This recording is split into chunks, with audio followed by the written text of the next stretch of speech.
Welcome to Out of the Question, a podcast that looks behind some common questions and uncovers the question behind the question while providing real solutions for biblical world and life view. Your host is Andrea Schwartz, a teacher and mentor and founder of the Chalcedon Teacher Training Institute. Thanks for joining me for this episode of the Out of the Question podcast. You know, one of the benefits of doing this podcast is that I get a lot of recommendations from people saying, you should interview this person or you should read this book. And to be honest with you, not everything that's suggested to me is of immediate interest. But it was Chalcedon's president, Mark Rushdoony, that said, you know, there's a new book by Jane Raymond, and it's entitled Art, A Biblical Definition and Purpose. And my first reaction was, okay, I mean, is that going to be of interest to a lot of people? And I realized that what it demonstrated was that I didn't really have a biblical view of art. Now, you might say, well, you know, you've been involved with Chalcedon for a long time. You must have a biblical view of everything. Well, sometimes you think you do until you start thinking about it. So I have the book. I read the book. And today I have with me the author of the book, Jane Raymond, who's going to maybe challenge us all a bit in terms of things we fail to think about in terms of art from a biblical perspective, and maybe things we've added in that we say, well, yeah, this is consistent with scripture, but maybe not so much. So Jane, thanks for joining me. Thank you for having me. Very, very much appreciated.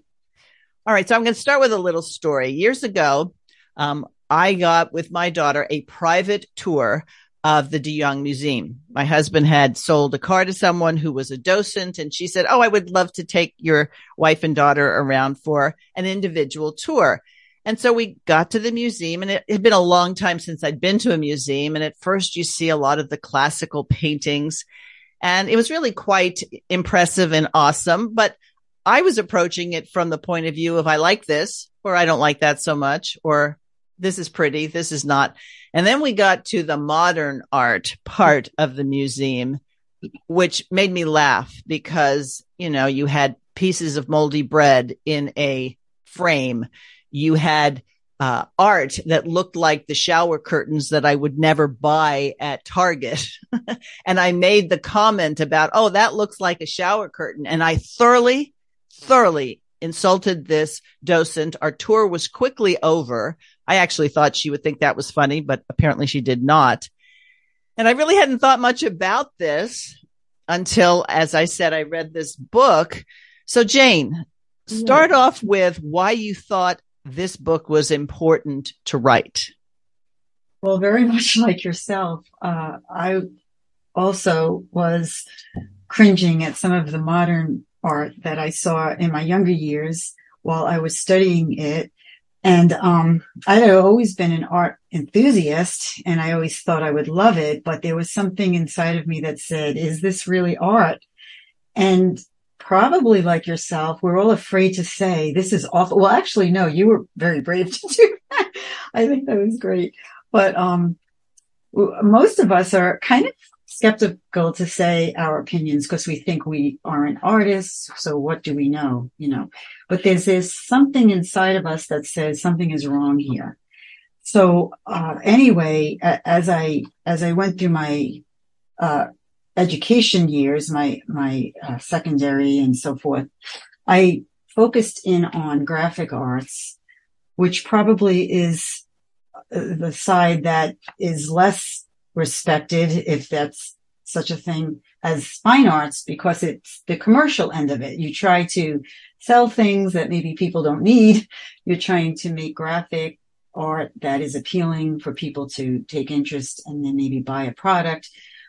And so as I became later on in my years, when I became born again and tried to home educate my children, as I was doing that, and my passion for art, I was wondering, is this really important? Because it's so polluted. The world of art was so polluted, especially in the 70s. All kinds of things were being experimented with, I went into a museum sometime around that time in the 70s and saw, instead of what you witnessed, I had seen old chairs hanging on walls and just stuck off the walls in a museum in Manhattan. And they were counting this as art. And I thought, this can't be. And so I kind of played it down with my own children when I was teaching them. So as I was reading the Bible, writing the Bible, having my devotions and so forth, it really was bothering me that since God owns everything, he's got to own the arts. He created everything. And so I went on a quest to try and find out, what does the Bible say about art? And a kind of funny story. I said, well, let me start with the word art.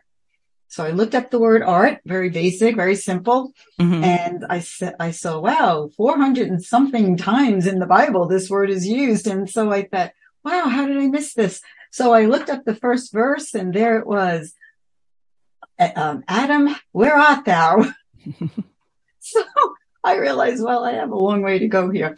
So I did start to look into this word as much as I could. It isn't as plain to find and simple to find, but I realized over time that this word was translated so many different ways, and also as the word art, as is explained in the book. But yeah, I started to realize, yes, God does have a purpose for it, and God is incredibly diverse with it as well. He's not as pinpointed as secular artists may view a Christian's perspective on art. He's very wonderfully creative.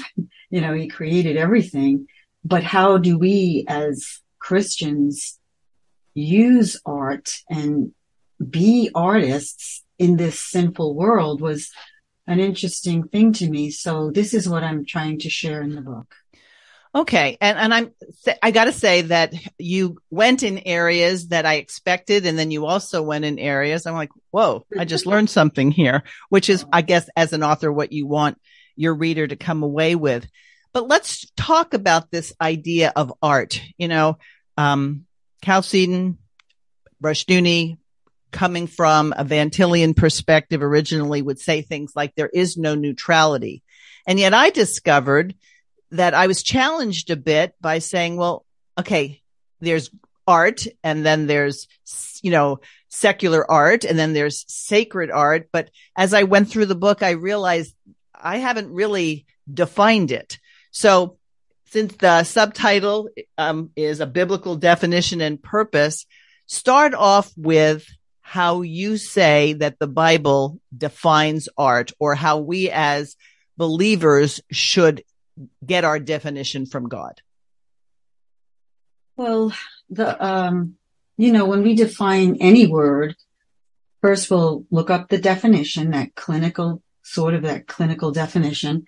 And then from there, we'll see how the word is used. And then hopefully we have examples of that. So that's pretty much the approach I used with this. The first time that the word art is used in a creative way was in Exodus when dealing with the tabernacle, which is the term art of the apothecary. So I thought, well, that's interesting. So what does this word mean?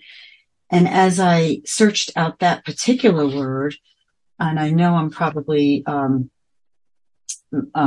mispronouncing the exact definition of the exact pronunciation of Mayasa or Mayasa. But it was used in so many diverse ways that it started to extend even my definition of art. The secularists, they tend to think art is very truncated when they think of Christians. And really, when God uses this same word to refer to, the weaver, the carpenter, the woodmaker, and I started to realize all of these attributes are creative in some way. It is taking tools that God has given us and then putting them to use in a creative way that would be useful to our fellow beings, our fellow neighbors and the world at large, as well as saying something. I have discovered through the research that art is really a strong messaging tool. The verse that really stuck with me was in Psalm 119, where the heavens declare the glory of God and the firmament shows forth his handiwork. And that word handiwork is also art. And probably around that time that I discovered that word used in that way, that God's art is throughout the heavens, was around the same time that I remember reading a quote from a secular art curator, I should say, not curator, who said, well, art is a two-dimensional form on a canvas. That's how truncated that person had seen art. And I thought, wow, it's so much bigger than that. Yeah. So as I studied this more, I realized that art is one of those subjects that touches on our creative side, and creativity is very subjective. It's very personal. It's very freeing, I guess. And so I thought, well, is this safe? That's probably why people, Christians, kind of hold back a little bit, because art can touch on that emotion, and it causes us maybe to go into areas we may not have done before. We're not as, protected or however we want to define that. And so it is a little scary, but without God's guidance, yes, one can become quite overtaken by that emotional side of the arts and forget really what their calling is. So this hopefully this book hopefully explains that in many ways to the Christian, and how to protect yourself from the wiles of the world and what they view art as. Art is basically anything goes in this world, but right. And I'd like to comment on that, because what I think happens to a lot of people is they'll look at a sculpture, they'll look at a painting, they'll even go to a restaurant, and this is a fine restaurant as opposed to, and they basically say, my impressions don't count. An expert needs to tell me if this is good food or not, if this is good art or not. Right. And so we've sort of given up an area of using our own senses to make sense of what we're eating, what we're smelling, what we're looking at. And you make the point that art can encompass all these things. So a fine baker is an artisan. A painter is an artisan, but that the whole process is actually a transaction. Explain what you mean about that. Right. Well, in the definition of this word, let me try to get this, it does use the word transaction. And I thought that was really interesting, because a transaction is between people. It's something that you give or take. And so, this is important, because it kind of forces that creative person to engage with people. They're not isolated. Their work isn't all about them, and that's a very important thing, because I believe very strongly that's what we learn from Jesus, is that he communicated, he worked, he went among the people. We are not to be isolated beings.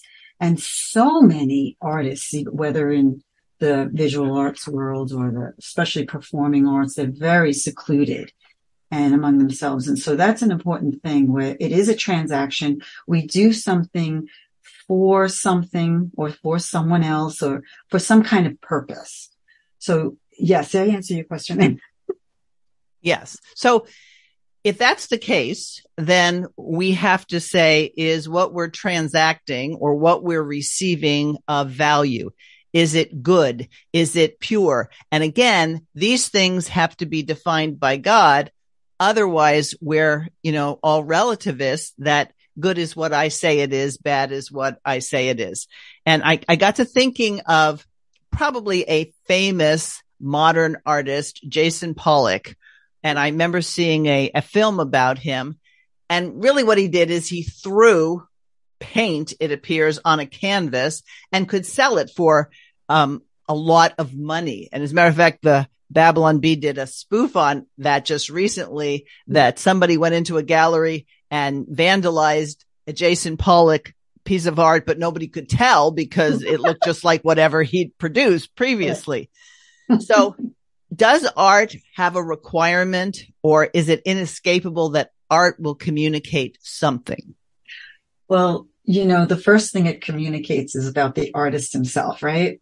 Because even throughout nature, when we see God's art, certainly His Majesty is communicated through so many things, his creativity with the colors and his, all of that is just wonder to us. So when we see an art piece, whatever it might be, the first thing that it does is tell us something about the artist. So I guess that would be the surface communication. And we look at it, we say, okay, what is this? What is he trying? And then the second thing would be, what is he trying to say? It's interesting that the artist you point out, the first thing I saw too, even way back when I started to see that work, I thought, oh my word, this is something a 5-year-old can do. But the reason why I think these people become so famous, part of it is they know someone who's got lots of money. They know someone in the industry, someone that will put their work up, no matter how wacky it is. And somehow their name gets out there. And it's really name recognition and all that promotion, I hate to say, through the commercial arts, which I used to do, that really pushes this person. And then it sort of becomes a fad. But certainly a piece of work like that, to me, was chaotic and without any real direction. And so when I read about his life, that's exactly what it was. He was a very sadly, very chaotic, sad, depressed person.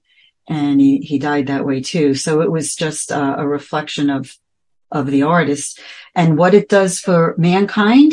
Well, I guess that kind of message, we see the world now. I mean, these kinds of artists just brought this stuff into the world. And in many ways, art, it either defines the world or it guides the world. It's depending on, how people respond to it, but it certainly didn't, in my opinion, add much good to the world. But it's like a reflection. In other words, we've heard the expression that culture is religion externalized. And so you'll know a lot about a culture and its religious underpinnings based on what's considered good, what's considered, amateurish, and what is worthy of thousands and thousands of dollars to purchase. Right. And so that's where I think we need to get back to. When we look at God's handiwork, we get an understanding of who He is, and that there's order in the world. And in modern art, there isn't order. As you put it, there's chaos. And another thing about the abstract. Now, I'm not against abstract art. I think that we see that in the created world. When you look at the clouds, let's say, or water, or colors in the water, or even in designs in insects, their shells, the fish on their scales. I mean, we see color blended and used in such beautiful ways, without actual shaped forms. That's basically what abstractionism is. But it's been used in such weird ways. Like, for instance, you might see something you cannot recognize at all. And then the artist will put a title on it, women with a baby or something like that. So right there is a big red flag, because now what they're doing is redefining things that we know that's not a woman with a baby, but abstract art we see all over. We see it in the heavens. It was wonderful when the Hubble spacecraft, for instance, brought back such beautiful images. I mean, it was just incredible. And so But why is it there? Just to show that glory, to show that wonder. We wonder about the colors. We wonder about the bigness of the skies and the heavens. So it still says something about the artist, but is it for good or is it for evil? That's the question. Right. And that's where we're back to biblical definitions and the fact that anything man does is derivative. In other words, the scripture tells us there really is nothing new under the sun. So the artist is imitating something and either doing it for the glory of God or to establish him or herself as God, deciding what's good and evil. Right. So speak a little bit about why you think that the attitude towards Christian art, and I think of, Christian bookstore art, which most people, I think, rightly sort of at times belittles or jokes about. Most of the time it's realistic. In other words, it's not paint on a canvas in a random way. But what do you think Christian art has been reduced to that you think is way too limiting?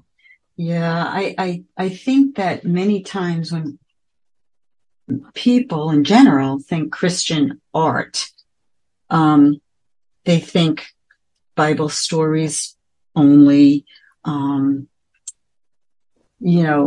pictures.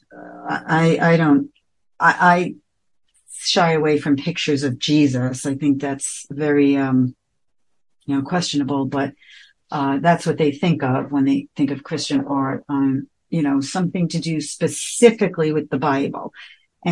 But we know that God owns everything. He owns the family. He owns pictures, and he owns life, and, the animals. And there's so many other things. If we just had paintings or illustrations done just of nature, of scenic, all these things are also Christian art. So the term is probably a more clear way would be artwork by Christians, Right. But when we think Christian art, we have been truncated because I think it started, even during, sadly, I guess you read with the Reformation, sadly. I don't think it was intended that way, but they were, at that time, the Roman Catholic Church had so polluted the arts in a way where they were idolizing it and worshiping it. And so when the Reformation came, they didn't want to see anything because they were afraid that it would become idolatrous. So there was this void. A lot of Reformation artists they didn't want to do too much art. They might have done it more personally, but it took a while before they started to actually get that out there. That's why I'm so fond of Albert Dürer at the time, because through his work, you can see how he transformed from a Roman Catholic to a reformer. And then his artwork also reflected that.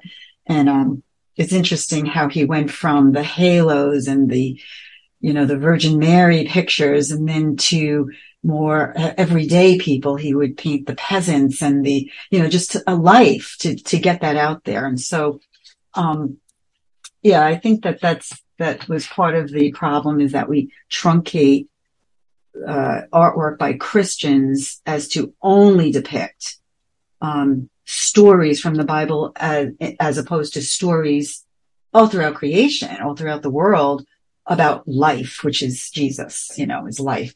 So, I think it could be a lot more diverse than it is.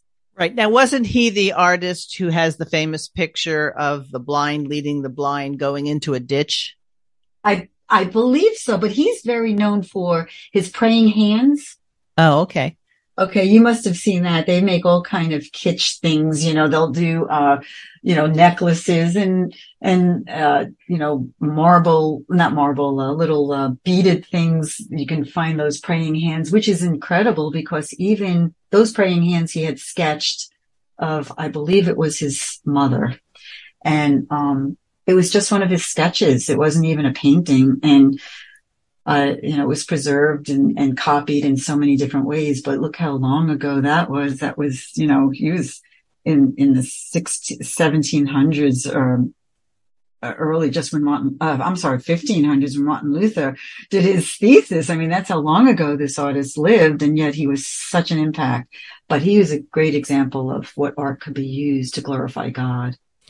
And you mentioned something about the art that had halos and descriptions like that. So we're going to know that's the holy person. That one's not the holy person. Right. And I think, there's a lot of pietism that, we see in the church today.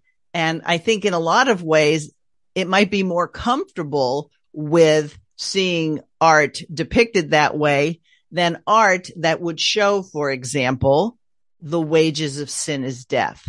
See, that would be a very powerful piece of art, even though it's not a depiction of a Bible story or a Bible character. But if you could communicate that truth, then you can impact the person who's looking at it. Right. And even if, when we think of art as whatever is good, whatever is true, and those sort of things, certainly truth could be something that's not so happy, right? Right. We know that there's bad things in the world, and I don't want people to think that art made by Christians has to always be happy and great, because it's not. We live in a fallen world.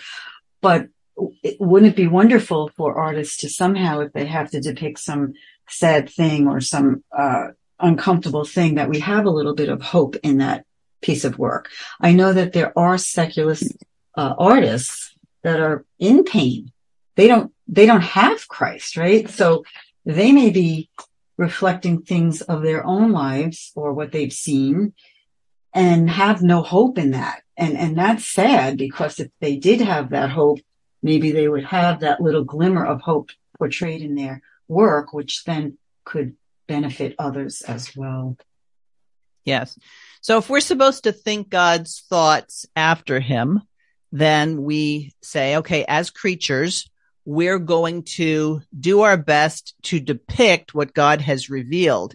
And unfortunately, in today's world, bad taste, vulgarity, profanity, insanity are all enthroned as art. So if somebody is distressed or suicidal or angry, instead of having that be something that's instructive as to why one should turn to Christ, it just becomes sort of sharing the misery and communicating something that in many cases, I don't know about you, but can leave you quite depressed even viewing it. Yes, it's really detrimental. I mean, we're here to be lights in the world. We have to bring truth, but we have to bring light. And I think that art is so important. A long time ago, as I was searching to see, what's so important about art, maybe half my life was just a waste of time, I realized I could see very clearly how all the subjects that we teach, whether it's history to our children, whether it's history or science, every one of them, in my opinion, I don't know if you agree with me with this, but shows or displays some quality or aspect of God. Like history would be his providence, right? Science would be that created order, math, the logic and the intricacies and the infinite nature of God. And of course, writing and words, he is the word, right? So what did art have to do? And I always saw that as the beauty and the peace of God. When you have the different aspects of art, like you have the arts, you have music, you have performing arts, you have the visual arts. They're all such joyful parts of God that brings out, it relaxes us. I always thought that the arts is the part of our education in this world that brings us closer in that emotional connection with God. If we're always we try to learn and our brains are going, and sometimes my brain, literally, maybe it's because I have this art side to me but we all do, but maybe because it's more of a passion for me, I always, as I'm learning and reading books about the Lord and the history and all that, my brain kind of gets to a point where it's fried. And then I say, well, I got to just sketch, or I just have to listen to some music, and it kind of gives you that peace and that time to ponder and just meditate. And I really believe that that's one of the reasons why art is so important. And it's usually the first thing that's taken away in the education system. They're training us to be almost like little robots now, without that touch of our sensitivities to be allowed to go, just to grow. Yes, yes. So it's very so as a writer myself, and I have been tasked at times to teach classes in writings. I taught my own children how to write, and I've, tutored. The idea is that as a writer, and I would always impress upon those I worked with, you sort of become the god of your story. Right. And so the question is your story going to reflect God as he is, or God as you want him to be? Which, of course, go back to Genesis 3:5, and that is the sin of the Garden of Eden, defining for ourselves what's good and what's evil. Do you think the same thing is true as you endeavor to produce art, that God has to be present, at least in your mind, in terms of making sure that whatever you depict is consistent with the nature and character of God? I do. And sometimes it doesn't have to be even conscious. So if you're looking at a tree and you want to paint a tree and you think it's just beautiful, and you just copy that tree and you make it as colorful as you see it, and so forth, you may not be saying consciously, God, well, probably a Christian would be doing that, right? God, you're so magnificent. This is such a beautiful thing. But if you didn't really know the Lord yet, and you're saying this is wonderful, and you're able to depict that and then put it in front of someone who also may not know the Lord, and they say, that's really pretty. And it brings them in touch with something that they probably don't even notice on a day-to-day basis. They're going to work, they're going shopping, they're raising their kids, they're trying to make ends meet, and they miss that beauty. And I really believe that it's that beauty that keeps us connected to the simplicities of life and to the beauty of God. And I think even through non-Christian artists, because God can use anyone he wants, there are many non-Christians that have incredible workmanship, incredible talent, but their subjects may be really off, or maybe they do something once that's great. I think that shows, that they too were created in the image of God, and that God could use them as well. But I think they're missing something incredibly wonderful without being aware that it's God that actually moved them to do something. Right. So it's almost like they miss the fact that their talents, their gifts, their ability to see what maybe other people can't is a gift from God. And so without even understanding where that came from, it limits them in a way they're probably not even aware of until such time as maybe someone actually shares the truth of God's kingdom and says, no, anything you have comes from God. And once you understand that, you're much freer to express yourself in praise and thanksgiving. Yes, I definitely believe that. And it's, depending on how people are raised too, and they've got different experiences, right? So you have, sadly, maybe, someone who's raised in a non-Christian home, maybe they've got a lot of turmoil in their lives, and that's what they would probably depict. But I think that the language of art can also soften somebody's view of the world, and maybe kind of be a little open door to say, let me investigate this subject more. Maybe it would be trees or, animals or plants or whatever. And it starts to open up a whole new world. I mean, how many scientists, as they study science and get into the designs of things created, have nothing else to say, but yes, there has to be a master designer here. Right. So it could be a doorway. Exactly. And what I was thinking of? What is one of the things that people do when they go visit other people or someone is sick? They bring flowers. They're actually bringing God's creation and lightening up or brightening up a room.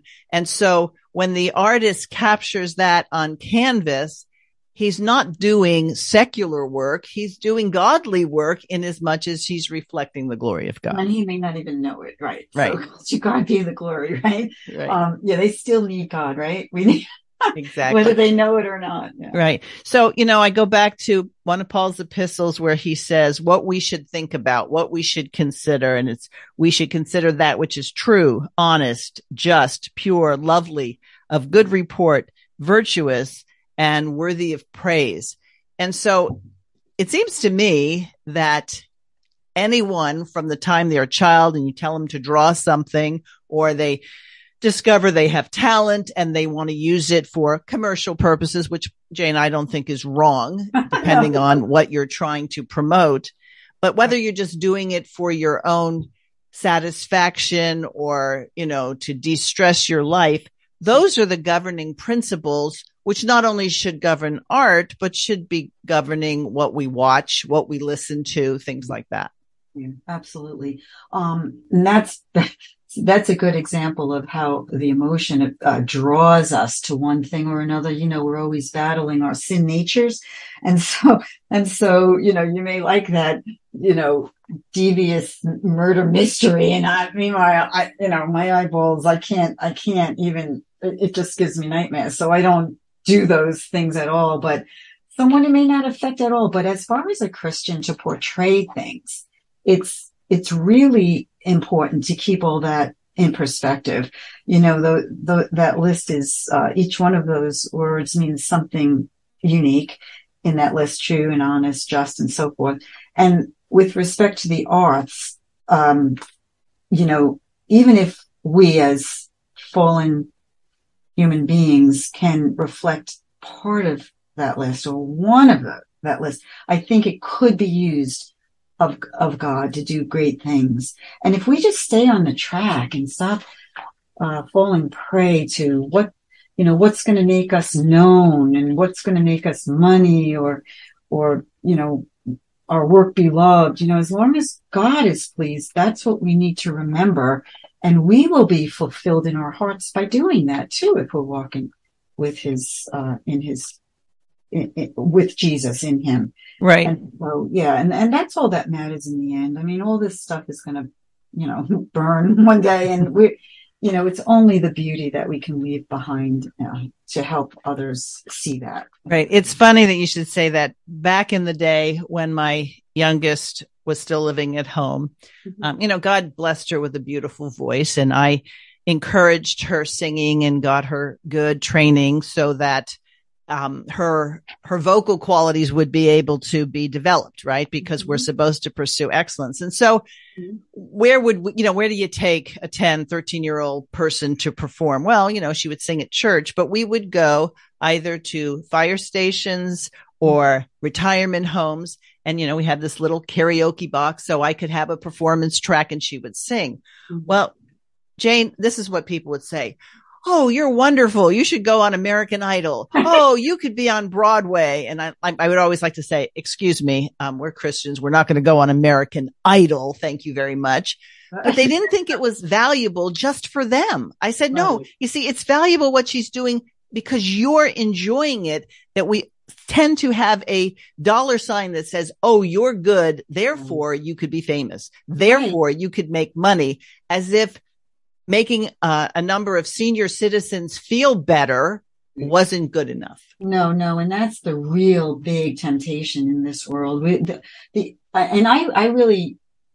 I can understand totally why artists have kind of avoided the art world, because there isn't really a good parallel economy, so to speak, or a parallel art world by the Christian community.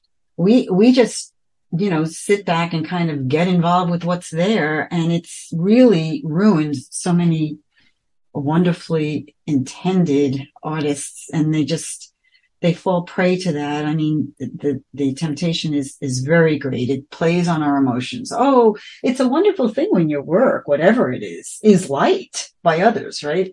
But what a power play it is when it's like by thousands of others, you know. And so, yeah, that's something that we really need to work on as a Christian community in our world, so that we don't have to feel that that we need them, you know, to be effective and worthy. And so, yeah, you're absolutely right. And the money's ridiculous, and it's just very palatable for a secular world. Because the secular world, in order to justify its value, has to have a high monetary value, lots of people. You know, let's take this podcast. I know that there are people who appreciate the podcast, and I'm grateful for that. But is it enough that hundreds of people value it, or would it be more valuable if millions of people valued it? In other words, we lose sight of the fact that if we're doing God's work, and he wants 1, 2, 3, 4 people to value it. Or how about this? People don't value it while you're alive. And then, 100 years later, somebody says, wow, this really communicates to me. So God knows his outcomes, and we should be more concerned with being obedient to the gifts and talents rather than be concerned about the audience. Absolutely. And all through scripture, we see that, right? So many of the prophets, were they rich men? You know, sometimes they were all alone. I'm going through Jeremiah right now. It's pretty sad. But, yes, that's the thing. And that I hope this book does is that, if anything, it gives the creative Christian a strong biblical foundation to stand on when they do get tempted, or they get into a situation where they have to make choices. And is it worth it? And is this the direction? Is this a test from the Lord? Is, all these kinds of things. And, I can't tell you how many times that, in my life, personally, here and there, where I had to make a choice here and there, not so much only with art, but other things. And I'm sure you can attest as well, that afterwards you realize, I'm so glad I did that or didn't do that. God, I'm so glad I made that right choice, because you see the fruit later. You might not even see the fruit, but it's right. And you're at peace with God. I think that's the end goal too, that peace with God. You can't put a price on that. Right. So it's not only, what you could have achieved, also sometimes going the direction, following the leading of the Spirit, is what you avoided. I know lots of people who were athletically gifted, but when the time came to pursue it on a professional level, they were wise enough to say, I don't want to go there because I see where that road ends.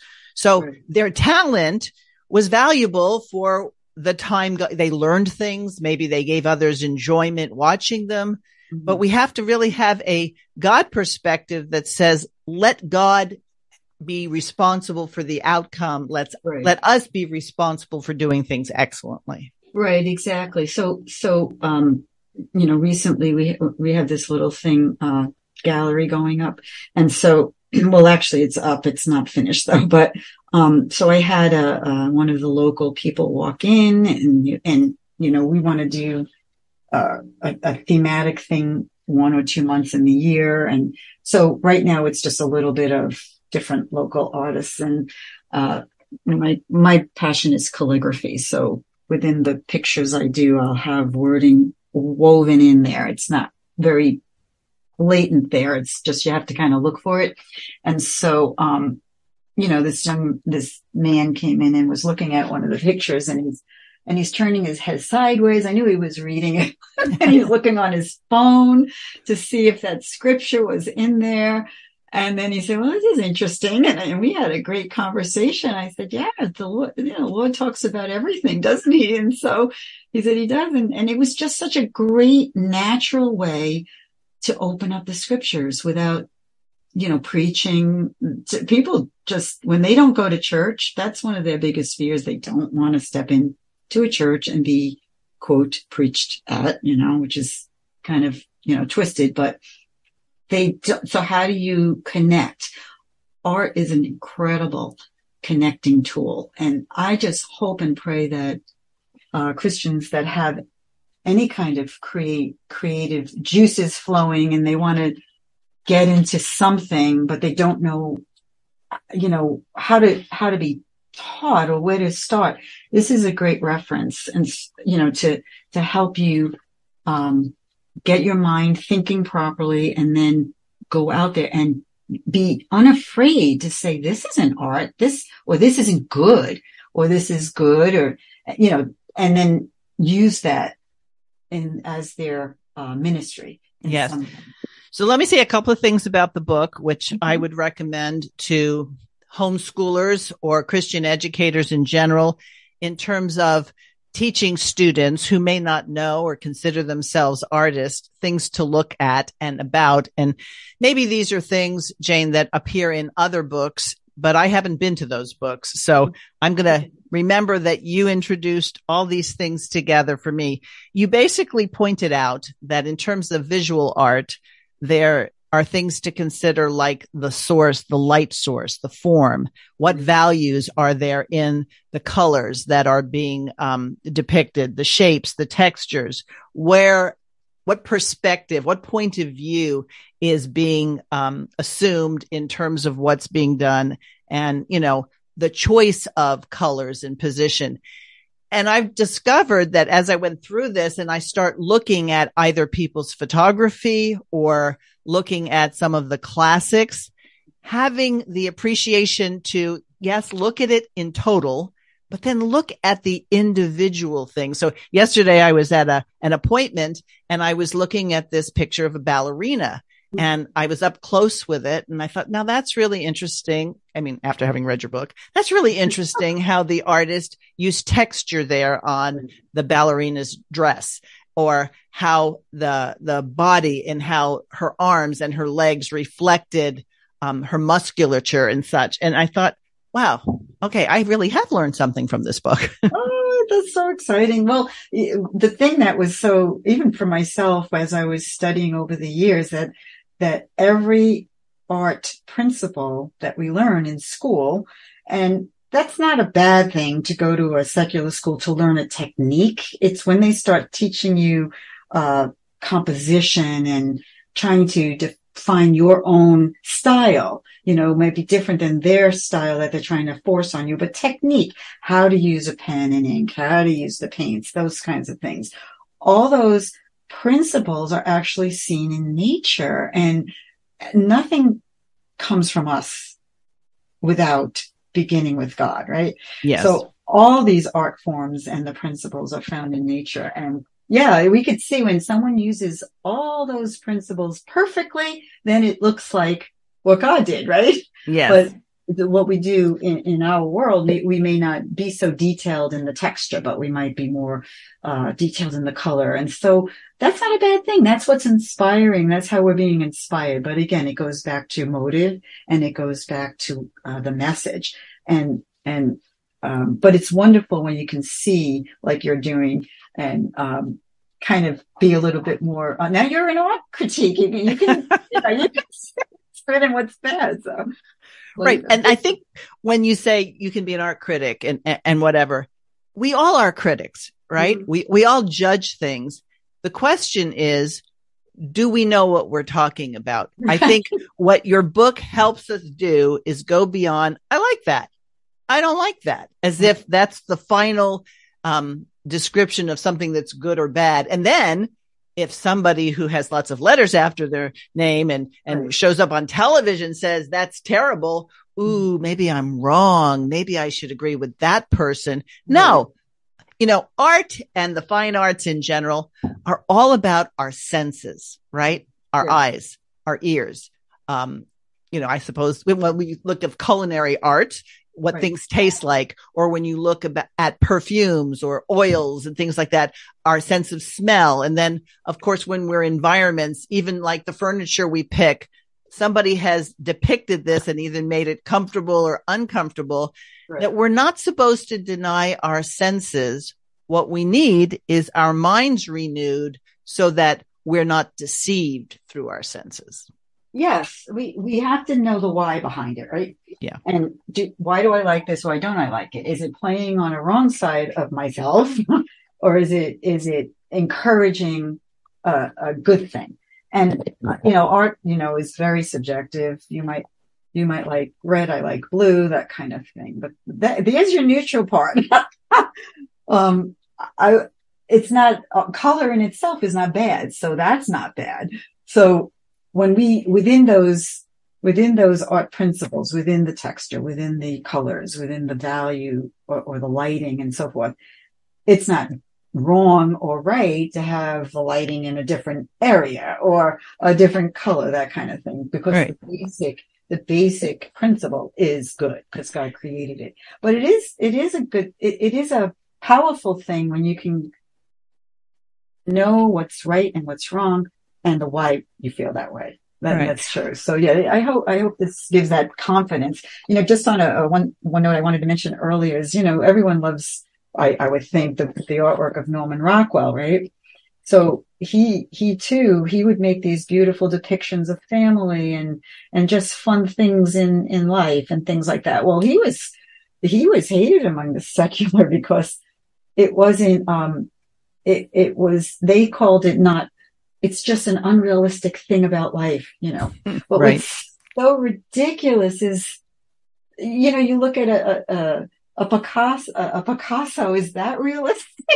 Well, right. You see, Norman Rockwell depicted things they rejected, and so he couldn't, by definition, be good. He couldn't be good, right? Yeah. And they really tried to play him down, but he finally had a museum, a personal one artist exhibition. I think it was in mid-70s, off the top of my head. The exact date I can't remember, but and it was so played down by the media, and it's old-fashioned and this and that, and at that time you had the Pollocks coming out and all those people, and he ended up selling every one of his pictures. The people loved it.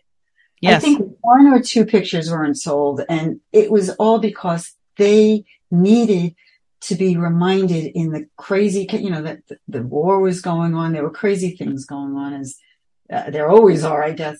But he brought them back to a place that said, look, this is beauty. This is what we strive for. Whether we can achieve it or not, we reach for something better. And I think that the secular world hates that.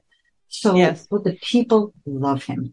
And so it was just a great example of just do what you know is right to do, and the message to encourage people to get through this sinful world. All right. So there's a couple of things I want to cover before we wrap up. And that is some biblical insights I got as I was going through your book. There are three primary colors. Three persons of the Trinity.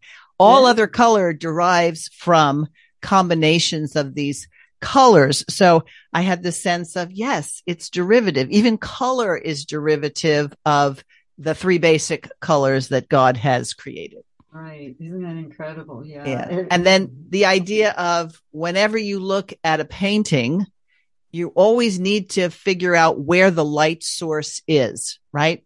So that whether it's you see it in somebody's eye or you see that, there's light coming from someplace. And of course, Jesus is the light of the world. And so you can't even escape from it. And it's one of those things that when you have this abstract splash the paint on, there is no obvious place of light. And I think that's part of what fallen man is trying to promote. There is no light. There is no light, but we know that there is light. Yeah, that's interesting. And you can't do a thing without light, not a thing, because then we'd have total blackness, right? So as soon as you paint a little swatch of white or any color onto that black, you've got light there. Right. The other thing is, and I'm not going to have you go into it too much because I would like people to read the book, right? But you present some guidelines in terms of art, and I'll just list the 5 that you point out. And listeners, you're going to have to get the book to find out greater development. But you said all art of whatever kind has purpose. It will communicate a worldview. It will show some degree of moderation because you can't put everything into what it is you're trying to depict. It should have Christian character, And then there's this aspect of providence in terms of which ties it all together. But I thought those were very useful in terms of being guidelines for anybody who pursues any of the arts. Right. I think that also, it was Calvin, I believe, in the book that I brought some thoughts that he helped with that as well.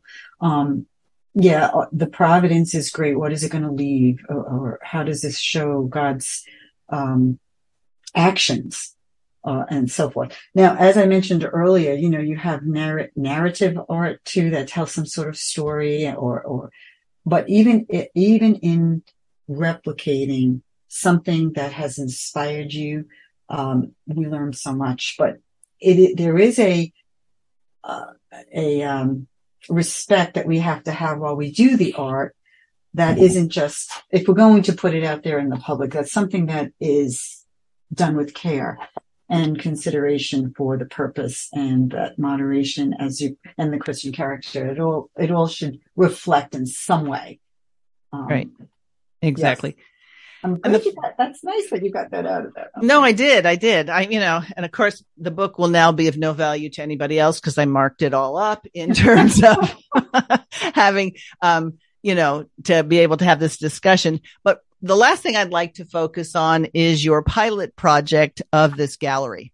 And I think more and more, whether it's churches or Christian businesses, they should adopt an idea that we are going to give artists who depict the kingdom message, however they do it, and give them places to highlight and showcase their art so that we can turn the tide from focusing on not what's ugly and profane and scary. We're in October here. So, all these horror movies are being promoted. No, we don't need to focus on that because man on his own, apart from God, will wallow in that we want to give outlets for people.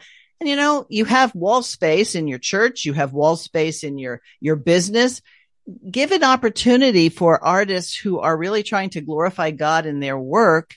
And you can be discerning. You don't have to say, okay, the stick man is not fine art. We're not going to put this up, but we might have a children's section, or we might have something that gets people involved with each other. And I hope maybe your next book will be how to create local Christian art galleries. Oh, that would be a doozy because I'm still learning. Well, that's what I mean. That's why I said it's your next book.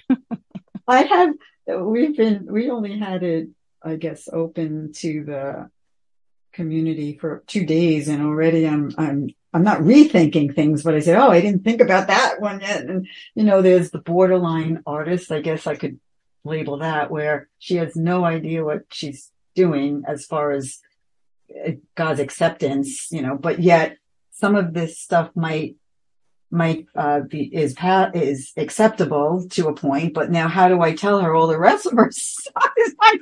So, but I'm having some interesting conversations with that. And, but it's, years ago when I used to go a little more often to the art, museums, one of the things that struck me is that starkness. You walk in, it's white and bright lights and modern lights and the whole building. There's a town down here near, it's about 2 hours away. It's, in Roanoke, and it's an old, beautiful little city and the mountains and it's, you drive there. And I remember going to this new art museum they just put up, and I'm picturing something that was going with the decor and the feel of the area. And it looked like a space station in the middle of these beautiful old brick buildings. It looked like a giant plane. It was silver and pointed. And I was like, what is that? I was almost afraid to walk into the place. I just felt like it was cold and clinical, because that's the way art museums have to be. Yes. But no, it's not supposed to. It's supposed to be inviting, because immediately I'm thinking, what about traditional people? What about the older people? What about young people that you want to teach? Is this the look that we're supposed to give, the feel that we're supposed to give them?